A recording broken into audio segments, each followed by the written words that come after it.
दोस्तों, बहुत ध्यान से सुनिए। आपका इस धरती पर आना कोई दुर्घटना नहीं है।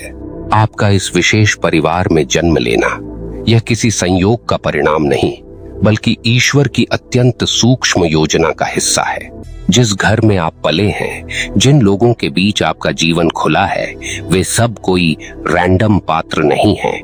वे आपके पुराने कर्मों के सटीक उत्तर हैं। आपके पिता, आपकी माँ, आपके भाई बहन, यहाँ तक कि आपके शत्रु तक, सबको आपके आसपास भगवान ने एक विशेष उद्देश्य से रखा है। कभी सोचा है क्यों कुछ घरों में प्रेम भरा होता है और कुछ में तनाव? क्यों कोई जन्म लेते ही सुविधा में पलता है और कोई तंगहाली में? क्यों कोई बचपन से समझदार तो कोई अनुभवों से टूटता हुआ बड़ा होता है? ये सब प्रश्न छोटे नहीं हैं, क्योंकि इनका उत्तर ईश्वर की न्याय प्रणाली से जुड़ा है। भगवान कोई भूल नहीं करते। वे गणना करते हैं और फिर निर्णय लेते हैं कि कौन आत्मा किस परिस्थिति में किस आत्मा के साथ जुड़कर अपने अधूरे पाठ पूरे करेगी। आप सोचते होंगे, अगर भगवान ने सब तय किया है तो फिर मेरा क्या दोष? सुनिए, यह संसार किसी सजा या इनाम का नहीं, बल्कि सीख और सुधार का विद्यालय है। जिस परिवार में आप जन्मे हैं, वही आपकी परीक्षा का केंद्र है। ईश्वर ने आपको ठीक वही माता पिता, वही परिवेश दिया है जहां से आपकी आत्मा को अपने अधूरे संस्कारों को पूरा करना था। अगर कोई आत्मा अपने पिछले जन्म में अभिमान से भरी रही, तो उसे इस जन्म में ऐसे लोगों के बीच रखा जाता है जो उसे झुकना सिखाएं। अगर कोई आत्मा किसी को समझ नहीं पाई, तो अब उसे उसी स्थिति में रखा जाता है जहां समझने की पीड़ा महसूस हो। भगवान वही करवाते हैं जो हमारी आत्मा को उसके अगले स्तर तक पहुंचाने के लिए जरूरी होता है।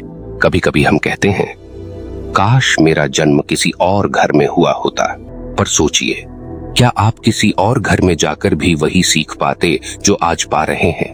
नहीं, क्योंकि आपका यह जीवन कर्मों की फसल का परिणाम है।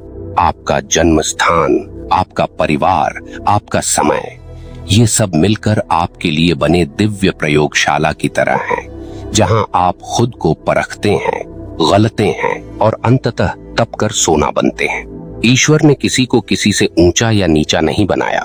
हर आत्मा अपने स्तर पर सीख रही है।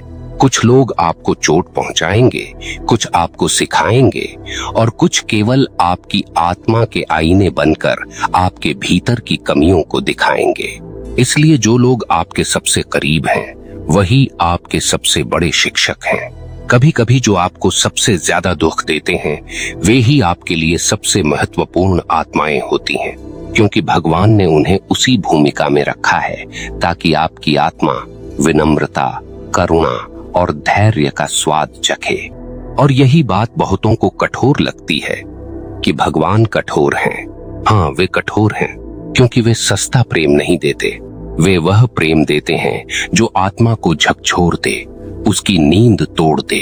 वे हमें फूलों से नहीं, कांटों से सिखाते हैं, ताकि अगली बार जब हम किसी और के जीवन में जाएं, तो खुद किसी के लिए फूल बन सकें। भगवान भावुक होकर निर्णय नहीं लेते। वे संतुलित होकर हमें वही देते हैं जो हमारे विकास के लिए आवश्यक है। यही कारण है कि कोई माँ के प्रेम में जन्म लेता है, तो कोई उसकी अनुपस्थिति में, कोई पिता के आशीर्वाद में बड़ा होता है, तो कोई उसकी छाया के बिना, क्योंकि हर आत्मा का पाठ अलग है और हर जन्म उसकी अगली कक्षा। अब सोचिए, जब आप किसी से कहते हैं, मेरे घर वाले मुझे नहीं समझते, तो क्या आप यह मान लेते हैं कि भगवान ने गलती की? नहीं, उन्होंने आपको वहीं रखा जहां आपकी आत्मा को अपनी स्वीकृति की भूख को समझना था। आपको यह जानना था कि आपको स्वीकार करने वाला कोई और नहीं, बल्कि ईश्वर स्वयं है। जब यह समझ आ जाती है, तो शिकायतें मिट जाती हैं और आभार शुरू होता है। आपको परिवार से संघर्ष नहीं करना होता, बल्कि उनसे सीख लेनी होती है। आप उन्हें बदलने नहीं आए हैं, आप अपने भीतर कुछ बदलने आए हैं। यही है जन्म का कारण। कभी यह मत सोचिए कि भगवान ने आपके साथ अन्याय किया है। वे तो केवल न्याय की डोर को इतने सुंदर ढंग से खींचते हैं कि हमें लगता है, क्यों मैं? पर भीतर से उनकी आवाज कहती है, क्योंकि अब तुम तैयार हो। अगर आप इस बात को समझ गए कि आपका जन्म, आपके घर का चयन, आपके परिवार के रिश्ते, ये सब दिव्य योजित हैं, तो आपकी आधी उलझनें आज ही खत्म हो जाएंगी। आपके दुख का कारण यह नहीं कि भगवान दूर हैं, बल्कि यह कि आप उनके खेल को समझ नहीं पाए। भगवान कोई भी आत्मा गलत जगह नहीं भेजते। वे उस स्थान पर भेजते हैं जहां आत्मा को उसकी सबसे बड़ी सीख मिलनी होती है, और वही परिवार कहलाता है। तो जब अगली बार आपके मन में यह सवाल उठे, क्यों मैं इस परिवार में, तो बस मुस्कुराइए और कहिए, क्योंकि यही मेरा कक्ष है और यही मेरे भगवान का निर्णय है।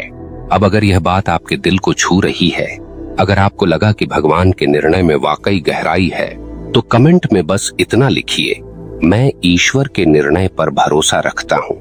अब धीरे धीरे अगले हिस्से में हम और गहराई में उतरेंगे, जहाँ समझेंगे कि ईश्वर ने हमारे परिवार के हर सदस्य को कौन सी भूमिका देकर भेजा है और कैसे उनका हर व्यवहार हमारे ही कर्मों का दर्पण है।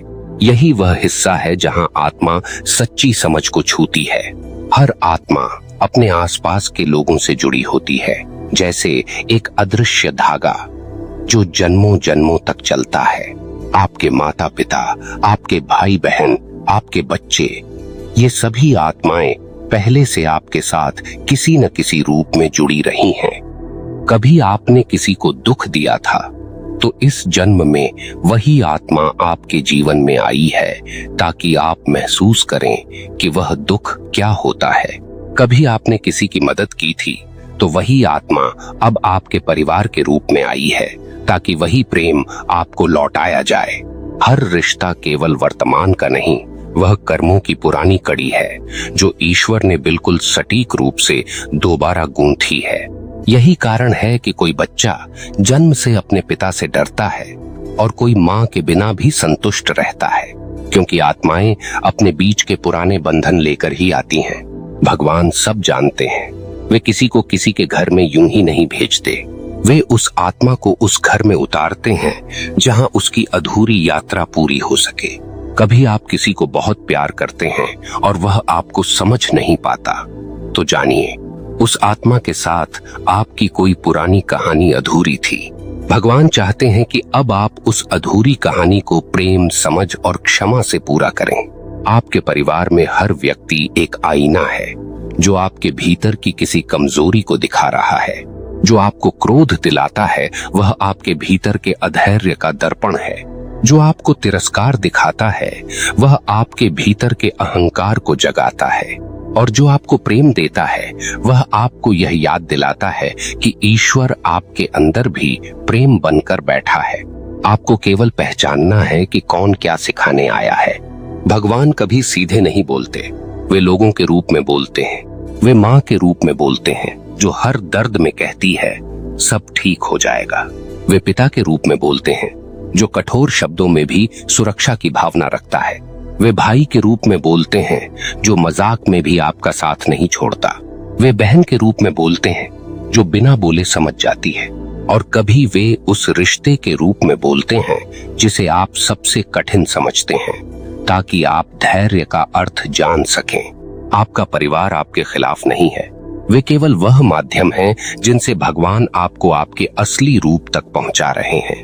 आपके जीवन में जो झगड़े, असहमति और अपेक्षाएं हैं, वे भगवान की बनाई हुई प्रक्रिया हैं ताकि आप अपने भीतर झांक सकें। अगर सब आसान होता तो कोई कुछ सीखता ही नहीं। भगवान जानते हैं कि सच्ची समझ केवल पीड़ा से आती है, और इसीलिए उन्होंने हमें उस जगह रखा है जहां हमारे भीतर का अंधकार सबसे जल्दी उजाला पा सके। अगर कोई कहता है कि उसका परिवार उसका भाग्य बिगाड़ रहा है, तो सच यह है, उसका परिवार उसका भाग्य नहीं, उसका प्रतिबिंब है। जो आत्मा जैसी है उसे वैसी ही परिस्थितियां मिलती हैं। आपका परिवार वही है जो आपकी आत्मा को सुधारने में मदद करे।